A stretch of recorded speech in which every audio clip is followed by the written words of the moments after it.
शिक्षा को घर घर पहुंचाने का काम कर रहे हैं, विचारों को घर घर पहुंचाने का काम कर रहे हैं, बच्चों में संस्कार भरने का काम कर रहे हैं। साथ में हरेराम निराला जी, जिन्हें आज पिपैती ही नहीं, भागलपुर, गोड्डा, साहेबगंज, दुमका, देवघर, बोकारो और कोसी प्रसिद्ध पूर्णिया, नवगछिया, खगड़िया, मुंगेर, कहां इनको लोग नहीं देख रहे और नहीं जान रहे। कुशवाहा साहित्य मंच की स्थापना कर संस्थापक के रूप में लगातार डॉक्टर तेज नारायण कुशवाहा के विचारों को, उनके साहित्य को मजबूती से सामाजिक समरसता और सद्भाव की भावना से ओतप्रोत होकर घर घर पहुंचाने का प्रयास कर रहे हैं। इनके लिए जोरदार तालियां। चंदन सर, जो कि शिक्षा का अलग जगा रहे हैं, और प्यारे बच्चों, आप लोग जो समाज की रीढ़ हो, क्योंकि कहते हैं कि बच्चे भविष्य होते हैं, और जिस भविष्य की परिकल्पना बच्चों के बिना, शिक्षा के बिना, संस्कार के बिना की जाए, वो भविष्य कभी भी सुनहरा नहीं हो सकता है। वो भविष्य कभी भी सुनहरा नहीं हो सकता है जिस भविष्य की परिकल्पना आप और हम बिना शिक्षा और संस्कार के करें। आज देखिए पूरे विश्व में युद्ध की स्थिति बनी हुई है। सभी को डर लगता है कि क्या, आप सोचिए जरा कि यहाँ पर हम लोग तो कितना सेफ महसूस करते हैं, लेकिन जहाँ पर युद्ध हो रहा है, सोचिए वहां पर बच्चों की, वहां पर क्या स्थिति शिक्षा की। पहले जान बचेगा तभी शिक्षा। तो ये स्थिति है, स्थितियां परिस्थितियां हैं, और आज ग्लोबलाइजेशन के दौर में कोई भी देश अछूता नहीं है। आज अगर कहीं पर अशांति होती है तो भारत और भारतीय होने के नाते हमें भी चिंता होती है। ऐसी परिस्थिति में बाबा साहेब भीमराव अम्बेडकर की जयंती हम लोग मना रहे हैं, और दूसरा जो प्रकृति पर्व सतुवानी का जो पर्व है, जो आपने देखा कि सत्तू की पौष्टिकता के बारे में हॉर्लिक्स से भी ऊंचा उसे रखा गया। आप लोगों ने भी सत्तू पिया होगा आज, और आप लोगों को अच्छा भी लगा होगा, क्योंकि इसकी पौष्टिकता, इतनी शीतलता है सत्तू के अंदर, इतनी गर्मी है।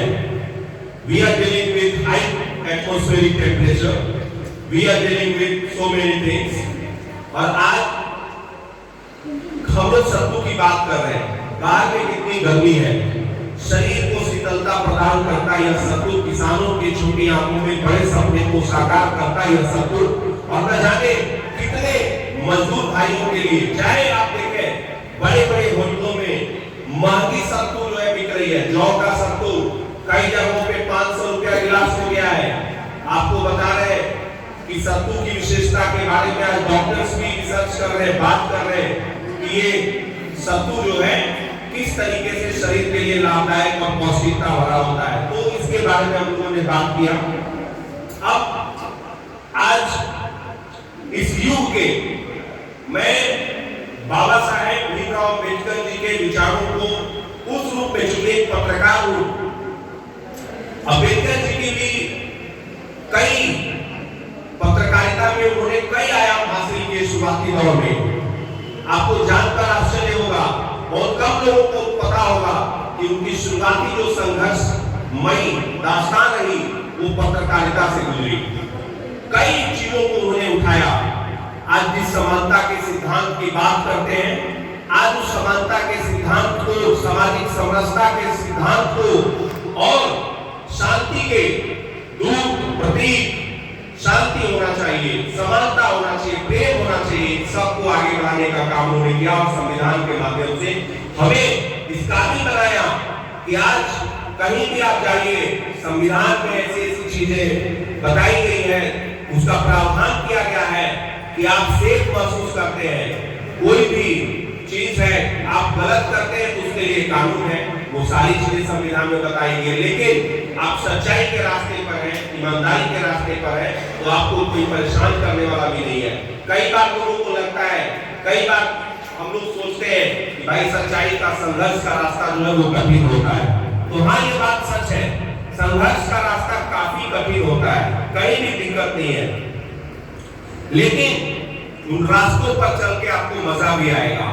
संघर्ष के रास्ते जो है वो कठिन होते हैं, अच्छे परीक्षा में परिणाम हर विद्यार्थी की चाहत होती है, तो आपके लिए भी वो संघर्ष का रास्ता हो सकता है कि हर रोज सुबह 3 बजे उठकर आपको पढ़ाई करना, ये एक संघर्ष लग सकता है।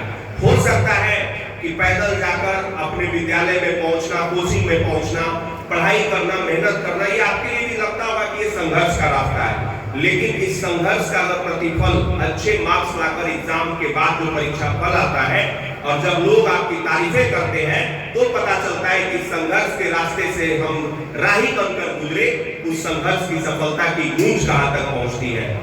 ये है संघर्ष का रास्ता। This is called struggle. Struggle is not a single day story. It's a story of unlimited time. Time इसको पकड़ना है, समय को पकड़ना है। समय नहीं पकड़ोगे, समय तुम्हें छोड़ देगा। और जिसका कहते हैं ना कि समय किसी का खराब चल रहा है, समय बदलते रहता है। आपके ऊपर है कि आप उन चीजों को कैसे लेते हो। आपके ऊपर है कि आप शिक्षा से किस तरीके से सामाजिक बदलाव की ओर जाते हैं। और ये साहित्यिक मंच, कुशवाहा साहित्य मंच, यहाँ पर हम लोग साहित्य के माध्यम से समाज को बदलने के लिए निकले हैं। साहित्य के माध्यम से समाज के उस प्रहरी को हम लोग हर एक समाज में एक एक प्रहरी चाहते हैं कि हर जगह मौजूद रहे। ये सिर्फ एक दिन का काम नहीं है, ये वर्षों की विचार की एक तरीके से परिभाषाएं हैं। वर्षों के विचार आप कहें, आप देखें विचारक, महान विचारक, कई ऐसे विचारक हैं जिनके विचार आज हम पढ़ते हैं। अब बाबा साहब ने क्या कहा? बाबा साहब ने शिक्षा को क्यों बताया कि शिक्षा के सहारे जो है समाज में बदलाव लाया जा सकता है? आखिर ऐसी क्या बात थी? क्योंकि एक शिक्षित व्यक्ति जो है नियम, कानून, संविधान, अधिकार, कर्तव्य, इन तमाम चीजों को समझता है। इसीलिए शिक्षित होना बहुत जरूरी है, सिर्फ महसूस करना नहीं। अगर किताबों से आप पढ़ लें, किताबों का ज्ञान अगर उसको अप्लाई करने नहीं आएगा जीवन में, तो फिर ऐसे ज्ञान का क्या औचित्य होगा, क्या महत्व होगा? तो जो ज्ञान पढ़ते हैं, जो किताबों से हम लोग देखते हैं, जो किताबों में चीजें उनको अप्लाई करने भी आना चाहिए, जीवन में अप्लाई करने भी आना चाहिए। और जीवन एक दिन का नहीं है, ये तो आगे भी चलता रहेगा। हम आप चले जाएंगे यहाँ से, हमारी आपकी जो है, हो सकता है कि 100 साल के बाद सब लोग यहाँ से चले जाएं, लेकिन ये समाज यही रहेगा, ये सामाजिकता यही रहेगी, ये संविधान यही रहेगा, ये विचार यही रहेंगे। आज बाबा साहब हमारे बीच नहीं है, तो क्या उनके विचार खत्म हो गए? क्या उनकी सोच खत्म हो गई? क्या उन्होंने जिस तरीके से सामाजिक सद्भाव और समरसता की परिकल्पना की थी, वो परिकल्पनाएं खत्म हो गई क्या? नहीं, उनके शब्दों में संवेदनाओं का समावेश जो था, हम उन शब्दों से आज भी सीख रहे हैं, आज भी उन विचारों को हम लोग आगे बढ़ा रहे हैं। तो प्यारे बच्चों, आपके भविष्य को लेकर हर एक व्यक्ति, हर एक छात्र छात्राओं के भविष्य को लेकर उनके पेरेंट्स की चिंताएं होती है, उनके माता पिता की चिंताएं होती है। अपने माता पिता के सपनों को पूरा करने के लिए एक जिद अपने अंदर डालो, उस जिद पर काम करो और संघर्ष करो, क्योंकि संघर्ष का रास्ता काफी मीठा फल देता है, वो कभी खट्टा फल नहीं देगा। आप जितना संघर्ष करेंगे फल उसका बहुत मीठा होगा, लेकिन बिना संघर्ष किए उस मीठे फल की चाहत में आप दिन रात अफसोस करते रहें कि भाई ये क्यों नहीं हो रहा है। हमने ट्रेन तो पकड़ी है, लेकिन 35 स्टेशन आना है भागलपुर से, और ट्रेन पकड़ी है जमालपुर की, और बार बार फोन कर रहे हैं घर में कि मम्मी देखो ट्रेन तो नहीं पहुंच रही है पीरपैंती, क्योंकि आपने ट्रेन गलत पकड़ ली है। वो कितना भी चले उस रास्ते में पीरपैंती नहीं आएगा।